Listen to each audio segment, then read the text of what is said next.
Hey there Wargamers, Justin here from AMP Services, and today with our Tactical Tuesday video we're going to be talking about the Ghostkeel battlesuit. Now, I recently painted this one up and I shared a bunch of photos on Facebook and I was really excited. I think the little stealth transition effects on him and his drones was a really cool idea. I totally didn't realize that he himself does not have infiltrate. He does have stealth and the drones boost him up, but I was trying to make him match my stealth suits, and in one of my games I played I was like, I'll infiltrate him. Can't do that. So disclaimer, if you're buying a Ghostkeel, know that while he seems like a giant stealth suit, he does not have infiltrate. So let's jump right into this suit, and we'll discuss kind of why I built mine the way I did and what I like about him, and then some other tactical ideas. So first and foremost, the Ghostkeel himself is essentially a monstrous creature. He's got strength 6, 4 wounds, 3 up armor save, and the big difference here between the other monstrous creatures for Tau, specifically the Riptide, is this guy's toughness value is a 5 rather than a 6, whereas the Riptide has a 6 toughness and this guy does not. And that caught me off guard too. I was playing against Space Marines, and I'm so used to my monstrous creatures for Tau not being susceptible to instant death, or at least not easy ones. And he had a Demolisher cannon on his Vindicator. Now, I didn't actually go down to it, but he actually had a weapon on the table that could one-shot this guy if I failed to save. And that's kind of scary. So that's also something to keep in mind. I assumed he was going to be similar to the Riptide in effectiveness. He's very different despite being a monstrous creature. His ballistic skill falls in line with standard Tau. He's got a 3, so he really benefits well from marker light usage.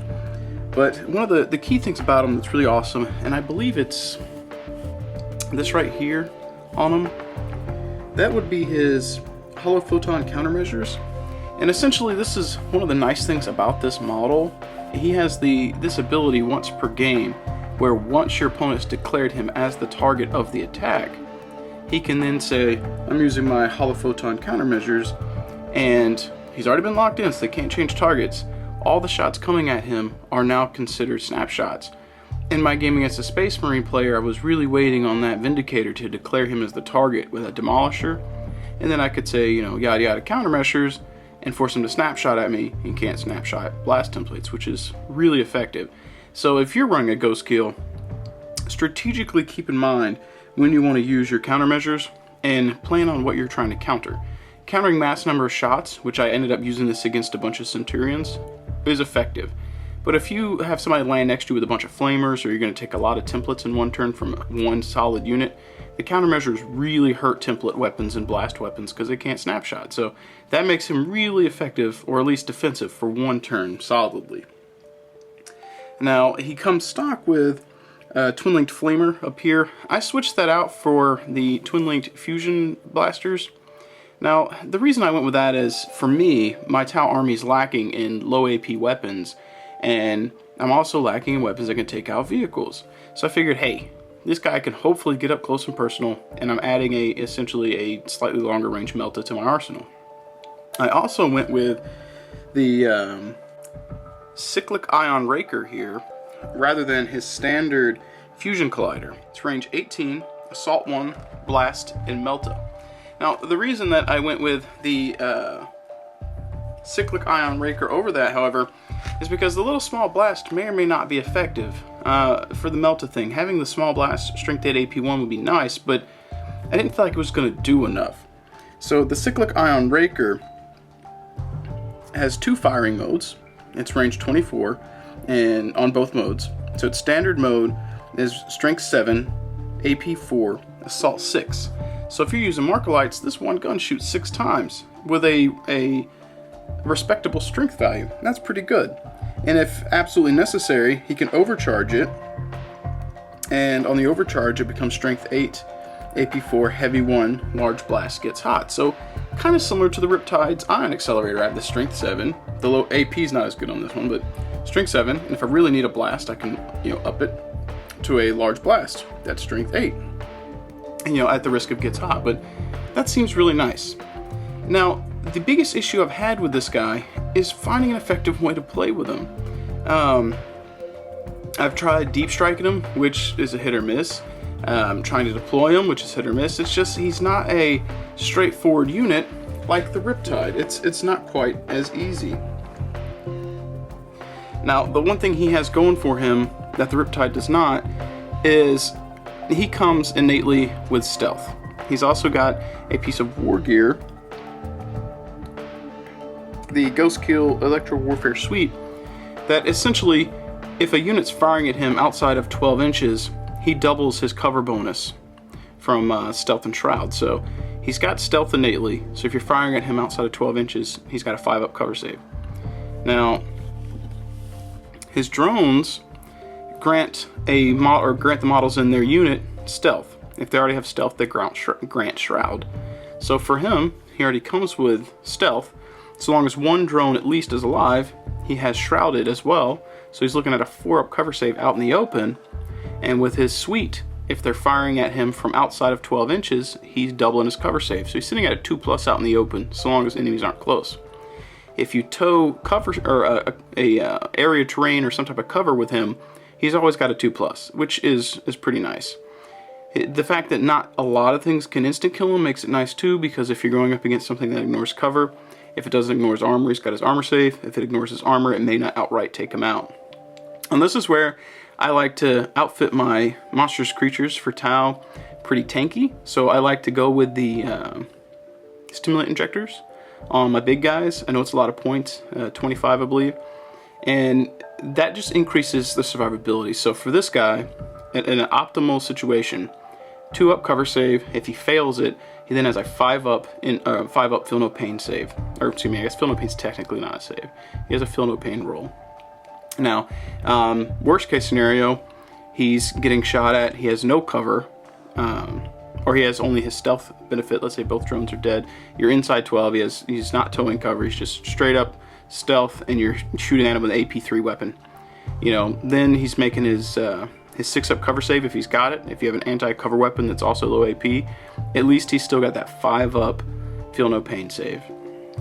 Now, I toyed with the idea of maybe putting a shield generator on him, but I felt like with him in particular, I didn't want to dump too much gear into him and then actually not use it. So I went with the stimulant injectors instead, because if you position him well, you know, it's going to be easier to keep him alive. And if someone invests the resources for anti-cover to take him out, at least they're not using those anti-cover things at other stuff in your army. So it's kind of the idea of what do you want to do with him. Now, my biggest issue with him is I think the Riptide's better. To be perfectly honest, I think the Riptide's better. Now, this guy has his nice defensive stuff, his nice stealth stuff, but his gun just doesn't hit quite as hard. He doesn't have the range, so he's got to be up close and personal. I mean, 24 is still respectable, but if you're running the fusion blasters, he's got to be at 18 or closer if you want to punch a vehicle. If you're running the heavy or twin-link flamers that he comes with stock, you still got to be close. So I don't like that. I mean, if you're going to run him at range, you're relying on this gun, which is range 24, or you're relying on his Melta version or variant, which is range 18 as well. So he's almost like he's filling the role of almost a crisis suit, but he's not a crisis suit, and he doesn't have the same weapon options they do. He's harder to kill than they are, but for me, I almost think I'd run a unit of crisis suits over the Ghostkeel. Now, your mileage may vary. You may have some strategies or tactics that I don't, and that's fair. Share those below, that'd be awesome, because I'm not having a good track record with this guy. But I feel like crisis suits bring a little bit more versatility to the table in comparison to the Ghostkeel here. I have tried the optimized stealth cadre, which is pretty nice. It gives the wall of mirrors ability, so essentially he gets a +1 ballistic skill when you turn this on. Why you would ever not turn it on, I don't know. And then any stealth suits that are part of his formation that are within 6 inches of him benefit from a +1 ballistic skill as well. They always fire at vehicles on their rear armor, and they ignore cover. All of that is really good. The problem I have with using the Ghostkeel and stealth suits as dedicated like anti-vehicle, like ignoring cover's great, but that clause of hits the rear armor, that right there got me, and I'm like, oh, I can use these to shoot at vehicles. The problem that I have is that they have to be so close, and you can't really, like, he can't infiltrate, but infiltrating stealth suits, you have have to be 18 away if the enemy can see you, 12 if they can't. You know, best case scenario, you're 12 away, you hopefully get turn 1, you move 6, you get to pop off your fusion blaster. You know, most likely scenario, you're going to be 18 inches away, and it's going to be 2 turns before you get into melter range. all while your opponent has the opportunity to outmaneuver you or shoot at you or do whatever they got to do to take you out. And that's the same problem I have with him. He doesn't have infiltrate, so he has to rely on either A, starting the game and walking down the field, or B, deep striking. So that's led me to question what this guy's role would be for my army. I'm not sure. I want to use him as get close and personal and, take out vehicles, fire meltas, use that formation. If I'm tinkering with formations, because I usually don't, but I'm tinkering with formations, him and the stealth suits, that would be their role. But I'm just not sure. I feel like the Riptide is a little bit more straightforward. He can hang back in your backfield. He can protect your back line. He has really good range. He's tanky. I think he's better. And I feel like Crisis Suits fill the role that the Ghostkeel fills for me, for my army personally, better. I have more versatile weapon options and I can really tailor them to what I want them to do. So, what do you guys think? What do you do with your Ghostkeel? Let me know. I feel like I'm trying to share some tactics here, but I don't have a lot I can share on this guy. All I can really say is make sure that you put him into a slot in your army that he's filling a void you're missing, the same way you would a Crisis Suit.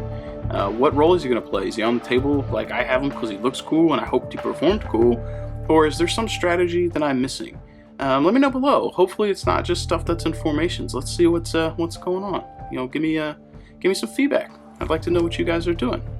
I know this wasn't quite the same type of video that I normally do. It wasn't as much of a tactical video as I would like.